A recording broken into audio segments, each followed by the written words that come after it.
Seguimos en Jaque Mate y ya estamos comunicados con el doctor Nazareno Etxepare, abogado y además dirigente nacional liberal. Nazareno, bienvenido este sábado a la noche aquí a Jaque Mate. Un placer tenerte nuevamente. Lo que había prometido lo cumplo. ¿Cómo andan? Bien. Bueno, después de esta derrota electoral en provincia de Buenos Aires, que la habías adelantado vos en tu anterior, hace 15, 20 días atrás, ¿cuál es el futuro que le espera a Javier Milei en la presidencia del país desde el punto de vista económico y desde el punto de vista de las elecciones del 26 de octubre, que ya estamos arriba? Creo que no nos habíamos imaginado una derrota superior a 10 puntos, que era lo que los más pesimistas coincidíamos.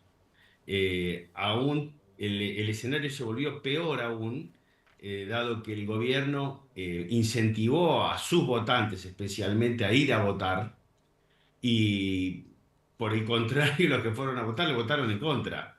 Con lo cual el panorama hacia octubre se les complica mucho más, dado que, como lo estuvimos conversando hace, como bien decís, hace 15, 20 días atrás, la opción, dado que las listas a diputados nacionales se cerraron posteriormente, o perdón, antes de la elección, no hay chance de poder modificarlas. Entonces el menú electoral que hay ahora es realmente devastador para las aspiraciones del electorado, del votante.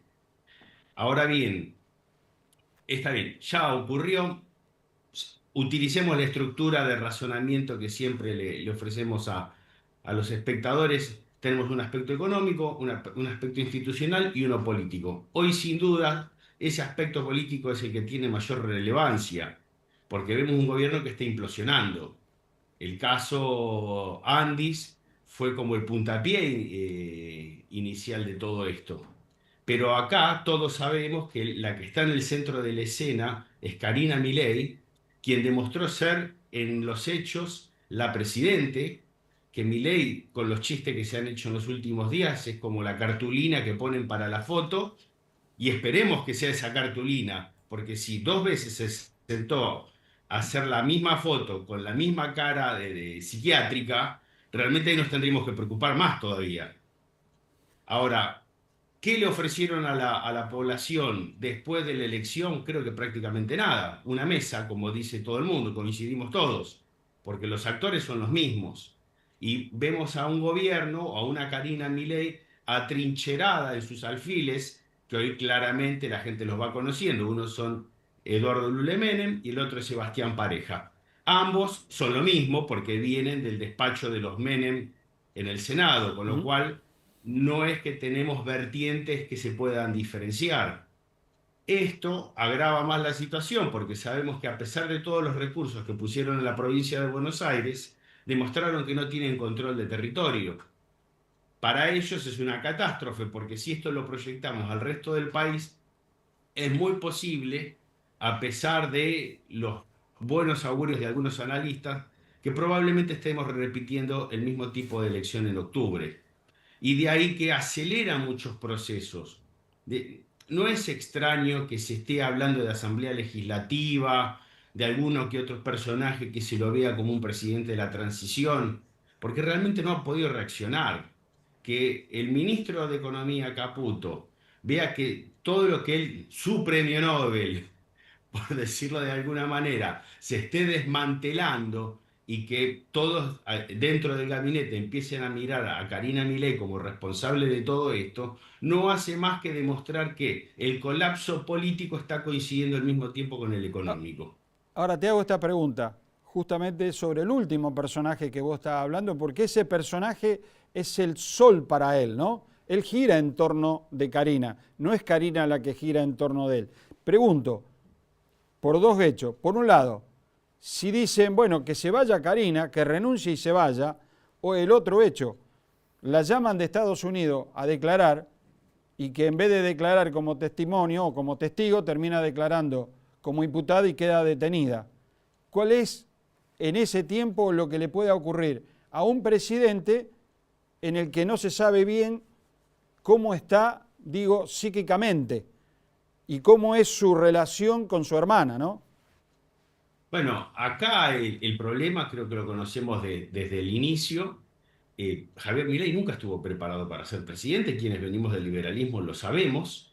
Fue un agregado que se hace a través de Eduardo Urnequian a todo este movimiento que había nacido antiguamente en las marchas antikirchneristas, luego con la campaña presidencial que comenzamos con José Luis Espert, y finalmente esto derivó en este engendro político que se llama Javier Milei, en el cual muchos fingieron demencia sabiendo lo que realmente era este personaje, desde sus peleas en TV, el maltrato, su misoginia, es decir, una serie de conductas que realmente no lo hacían apto para el cargo que está ejerciendo hoy.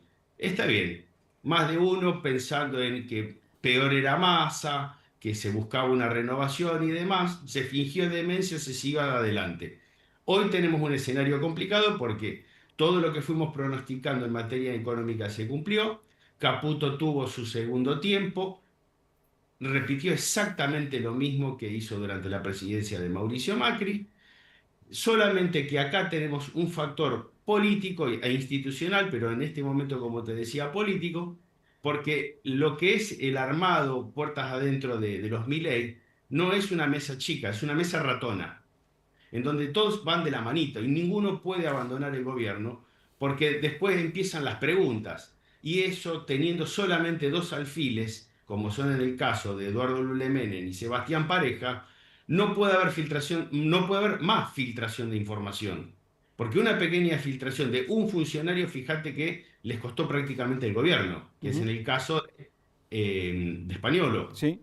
Entonces, si esto se sigue profundizando, no pueden darse el lujo de soltar a alguno de estos funcionarios para luego ser interrogados, sea vía periodística o judicial. Ahora, la pregunta que me queda, ¿no? Es, a ver, el 26 de octubre, vamos a hacer una hipótesis de posibilidad. El 26 de octubre pierde catastróficamente, parecido, cercano a como perdió en la provincia de Buenos Aires. ¿Cuál es el derrotero de él los próximos 2 años y 3 meses? Bueno, lógicamente creo que coincidimos que se trata de una cuestión de su cabeza. Es una cuestión más bien mental de él que institucional o política. Hay que ver si aguanta un nuevo sacudón y cómo repercute en su entorno íntimo. A todo esto tenemos que sumar que por ahora los audios aflojaron, pero todos sabemos que hay más audios, que evidentemente hay video y que eso de acá a octubre, que hoy parece una eternidad porque estamos hablando prácticamente de 2 meses. ¿No? Y aparte Hay velocidad. y estamos hablando de un dólar que cerró ayer viernes por arriba de la banda prácticamente. Y Exacto. faltan Y 30 o casi 30 sesiones de días de bancario y de dólar. bueno, pero esta vez no tenemos Fondo Monetario para que lo salve, no hay gente que vaya a blanquear más fondos, el campo ya liquidó lo que tenía que liquidar, lo único que queda de margen es una gran devaluación, Y esa grande... porque recordemos que las reservas netas son negativas. ¿Mm? Él se sienta así, te dice, no, pero tenés 40.000 millones, no, no los tenés. Vos lo que tenés es un abismo y ya estás al borde. Te quedan horas. Hay que ver cómo manejan los próximos días la cotización del dólar, pero después el cielo es el límite. Y la devaluación, cerrando, Nazareno, ¿cuánto crees que puede llegar a ser la devaluación y cuánto crees que puede alcanzar el dólar sabiendo que Jorge Britos, hoy el hijo de Jorge Brito, Jorgito como le llaman todos, de Brito, días atrás, 10, 12 días atrás, compró a futuro dólar a 2.400 para diciembre? Si él pensaba que en diciembre iba a estar en 2.400, ¿cuánto más debería estar? Porque nadie compra al límite, menos un banco, siempre tienen digamos, un espacio de ¿Qué tienen ganancia. que ganar? tiene que ganar. Nadie va a hacer una operación para perder. Es decir, la estimación que están haciendo es en función de lo que aspiran a ganar en el ¿Y cuánto futuro. crees vos? Bueno, ahí como te decía recién, una vez que superen el techo de la banda, el cielo es el límite porque en realidad es una cuestión de confianza. O sea, pasa a ser un tema estrictamente político. ¿Y vos crees que hay Va a confianza? ser que la gente confíe en lo que queda de mandato o en lo que pueda venir. Es decir, alguien tiene que fijar los límites de la confianza para que las cosas no se vuelvan inmanejables. ¿Y vos creés que hay en el gobierno alguien que pueda hacer exactamente esa tarea que vos estás explicando? No, en este momento, por eso tenés a muchos actores de la política, incluido nuestro propio equipo, trabajando en un plan económico que sea la continuación de lo que estamos viviendo, porque evidentemente todo lo que tenía para dar este proyecto de gobierno, ni siquiera digo gobierno, pues proyecto, se agotó. ¿No crees? Entonces, ahora tenemos la responsabilidad de dar un marco para que el país pueda seguir dentro de un marco de razonabilidad. Última pregunta, me gustaría que sea bien complicada, que la entienda bien complicada. El 26 de octubre a la noche el presidente pierde por escándalo, como perdió en la provincia de Buenos Aires. ¿Es tiempo de renuncia y asamblea legislativa inmediata? Porque lo que se viene es de terror. Ciertamente va a estar en la agenda de toda la clase política y de la sociedad, más allá de que a los más, entre comillas, termos del gobierno puedan hablar de golpismo y no sé qué otra cosa más. El país necesita encarrilarse dentro de la vida institucional y saber que la vida política del país continúa, política y económica. Entonces, no podemos descartar ningún escenario porque hay mucha gente que a cada día se vuelve más pobre, Ujú. que no cubre necesidades. Y estoy hablando de un montón de millones de personas que se están sumando a diario. Entonces, tenemos que en un momento poner un manto de razonabilidad a todo esto y pensar que hay que ordenar el país. Si el gobierno lo entiende y el entorno del presidente lo entiende, genial. Si no, bueno, va a tener que ser la clase política, el resto de la clase política la que tome control de la situación y que se habiliten los mecanismos necesarios para que el país se pueda ordenar.